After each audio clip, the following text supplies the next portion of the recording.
We basically have three things to discuss today in a nutshell. First is mental health, the second is stress, and the third is common psychological disorders and keeping in mind the current perspectives. So let's start with mental health then. Before mental health, I would like to say what health is all about. Till a few years back, people were not even aware of something called mental health. Because if someone was feeling sad, low, did not feel like working, and used to sleep most of the time lying down on the bed, then other people would say that what's wrong with you? And if the person said that I'm not feeling all right, I feel low, then the other person would say it's all in your mind, just get up, get back to work, you can control it by yourself. Well, in today's times I can say this is a myth, because there are disorders like depression, anxiety, etc., which does not get corrected by itself and has to get corrected through professional help or through the help of a friend or a family member, etc.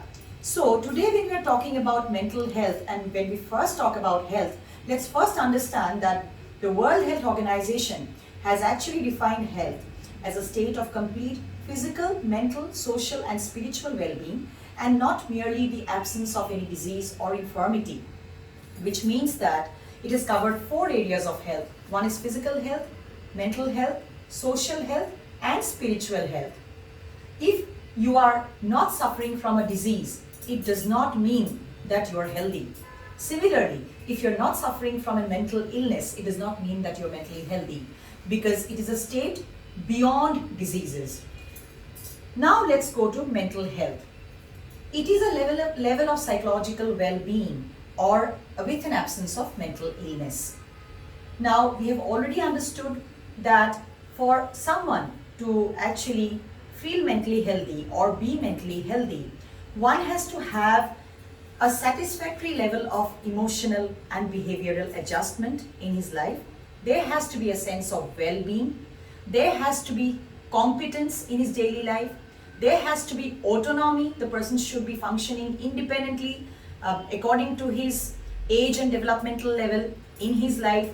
There has to be some kind of interdependence between the generations also, which is healthy dependence but not over-dependence.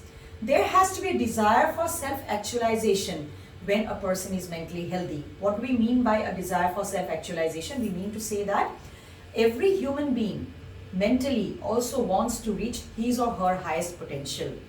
Let's say, I know that I am capable of doing such and such things, but my environment is very restrictive. I'm not getting the support from my family, but my mind will constantly want to achieve that.